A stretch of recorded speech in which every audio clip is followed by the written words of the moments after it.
Ulfa dari SMA Negeri 1 Kedunggalar dalam acara Masa Pengenalan Lingkungan Sekolah tahun 2021. Nah, kali ini kita akan belajar mengenai etika berkomunikasi. Sebagaimana yang kita tahu bahwa pandemi COVID telah merubah berbagai pola belajar siswa.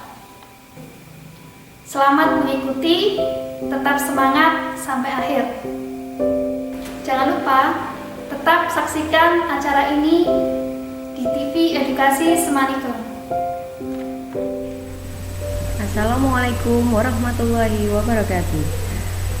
Selamat pagi para peserta MTL SMA Negeri 1 Kedunggalar yang berbahagia. Semoga baik-baik saja pada pagi hari ini. Semua dalam keadaan sehat walafiat. Amin. Sebelum kita mengikuti kegiatan pada pagi hari ini, perkenalkan dulu, saya Ardita Yuwi Nugrahanti, Bimbingan Konseling SMA Negeri 1 Kedunggalar. Kita akan bersama-sama belajar mengenai etika berkomunikasi pada masa pandemi.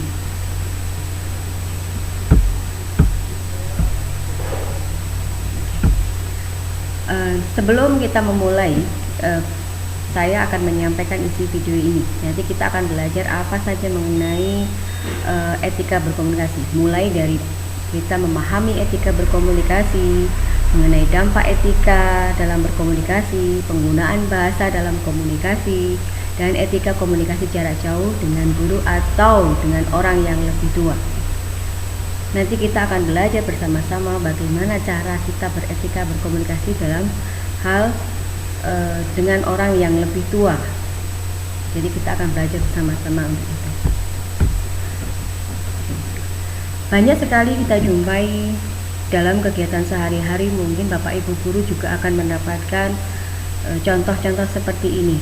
Jadi banyak anak-anak itu mengirimkan atau siswa itu mengirimkan contoh seperti ini dalam berkomunikasi dengan Bapak Ibu guru, mungkin dengan orang yang lebih tua dalam lingkungannya.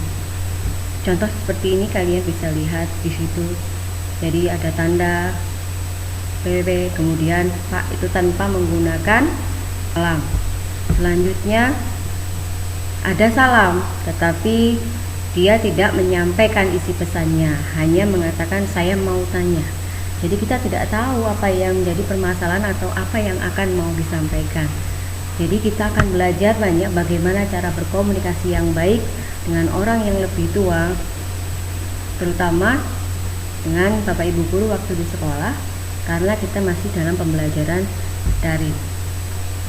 Oke, yang pertama harus kita lakukan, yang harus kita tahu adalah kalian harus tahu dulu atau memahami dulu etika berkomunikasi itu apa. Kita tahu bahwa manusia itu adalah makhluk sosial yang tidak bisa hidup sendirian. Harus ada mendapat bantuan dari orang lain dan saling membantu. Karena etika ini diperlukan sekali agar tidak terjadi pertengkaran, miskomunikasi, perselisihan. Jadi apa sih artinya dari etika itu? Etika berasal dari bahasa Yunani yang artinya etos. Etos yang berarti adalah karakter, watak kesusilaan atau adat kebiasaan. Etika berhubungan erat dengan kebenaran atau evaluasi terhadap sesuatu yang telah dilakukan. Jadi setiap hari kalian juga saling berkomunikasi dengan teman, kemudian dengan orang yang lebih tua di lingkungannya, dengan orang tua di rumah, dengan Bapak Ibu guru di sekolah. Kalau selama ini kita tatap muka, biasanya langsung bertegur sapa, kadang mengucapkan salam waktu bertemu atau menyapa sebenarnya. Tapi saat ini karena kondisi pandemi, kita harus melaksanakan pembelajaran secara daring. Kita menggunakan media-media komunikasi yang lain seperti banyak halnya kalau kita gunakan mungkin Google Classroom, mungkin kita komunikasi lewat WA maupun telepon, sehingga etika ini diperlukan sekali dalam hal untuk berkomunikasi. Bagaimana cara kita menanyakan sesuatu, menyampaikan sesuatu sehingga tidak terjadi pertengkaran atau miskomunikasi tadi. Di masa pandemi COVID ini, aktivitas komunikasi dilakukan dengan menggunakan media perantara karena kita tidak bisa tatap muka langsung, ketemu langsung di sekolah, sehingga kita harus menggunakan alat-alat seperti smartphone, kemudian tablet, pakai email, Facebook, kemudian laptop, kemudian menggunakan media sosial lain seperti WhatsApp, Telegram, dan Instagram. Itu beberapa hal yang mungkin kita bisa lakukan untuk berkomunikasi dengan guru maupun dengan teman yang lain. Tapi dalam berkomunikasi kita harus mempunyai etika. Manfaat perilaku beretika. Kalau kita bisa melakukan bagaimana kita berhubungan dengan orang lain, bagaimana cara kita menyampaikan, berkomunikasi dengan orang lain, berkomunikasi dengan orang yang lebih tua, berkomunikasi dengan teman sebaya, berkomunikasi dengan mungkin usianya di bawah kalian, bisa menempatkan di mana kalian berada, kalian akan mendapatkan manfaatnya. Misalkan saja bisa diterima dalam kelompok masyarakat. Kalau kalian beretika baik di masyarakat, pasti nanti suatu kelompok masyarakat itu akan memberikan penerimaan yang baik terhadap kalian.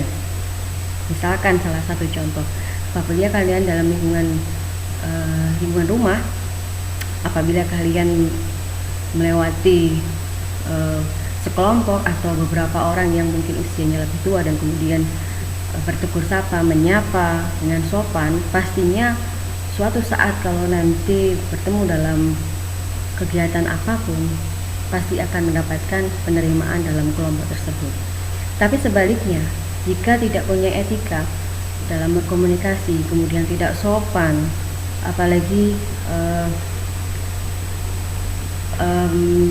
memanggil, kemudian istilahnya menggunakan bahasa-bahasa yang sering digunakan sesama anak muda apabila kita bertemu dengan orang tua, itu akan menimbulkan kesan yang negatif, sehingga masyarakat juga akan berpikir bahwa memang cara beretika berkomunikasinya kurang baik atau memang tidak bisa diterima oleh masyarakat banyak.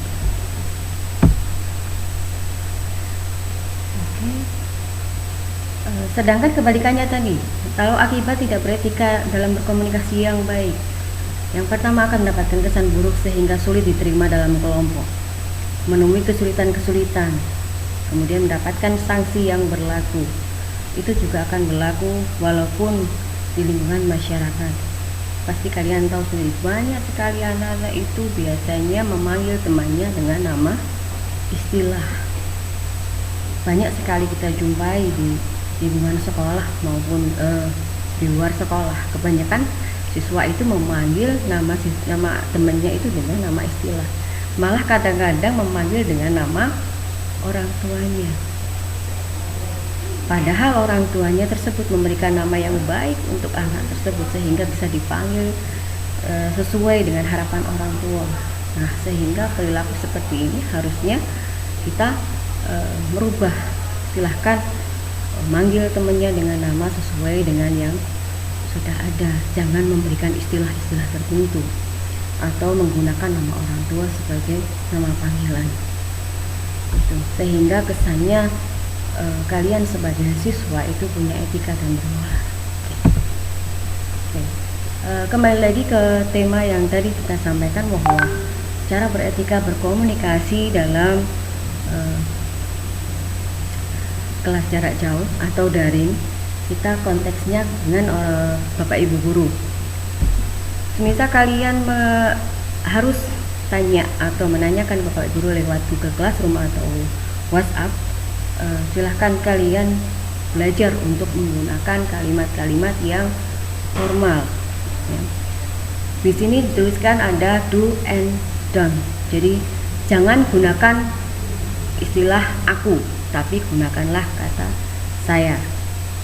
Jangan gunakan kata enggak, tetapi gunakanlah tidak.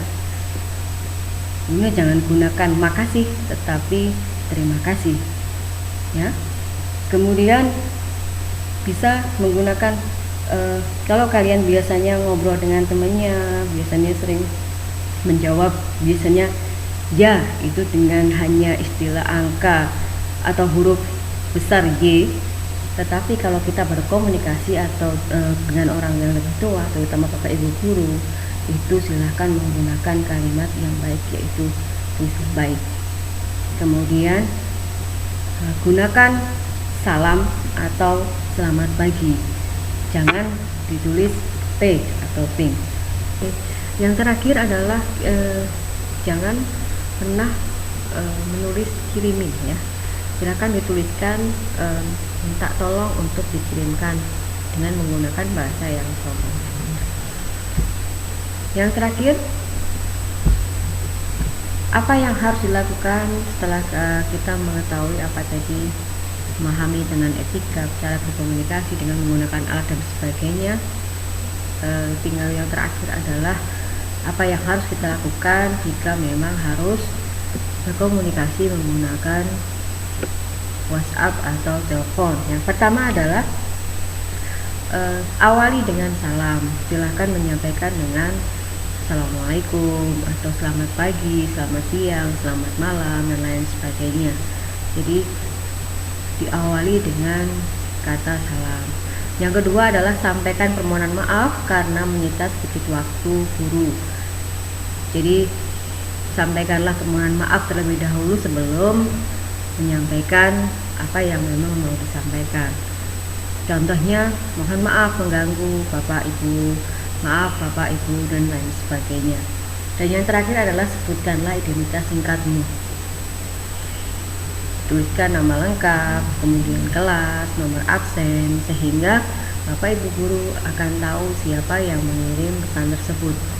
Sehingga pastinya Bapak Ibu guru akan menjawab pesan yang sudah disampaikan, karena pesan tersebut disampaikan dengan sopan dan sesuai dengan etika. Dan yang terakhir, tibalah di akhir penghujung kegiatan hari ini. Nah, setelah mendapatkan belajar mengenai etika berkomunikasi, terutama dalam hal berkomunikasi melewat media, bisa media sosial, kemudian bisa menggunakan smartphone, telepon, atau WhatsApp, kita harus bisa menerapkan atau mengimplementasikan dalam kegiatan sehari-hari. Tidak hanya dengan Bapak Ibu guru, tetapi dengan teman sebaya atau mungkin dengan teman yang lebih tua, dengan orang tua, maupun di lingkungan masyarakat yang statusnya lebih tua dari kalian.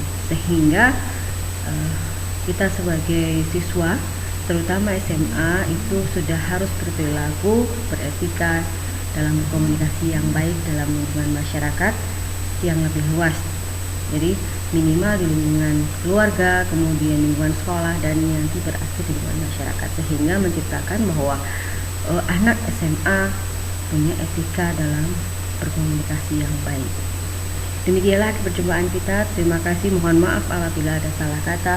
Wassalamualaikum warahmatullahi wabarakatuh.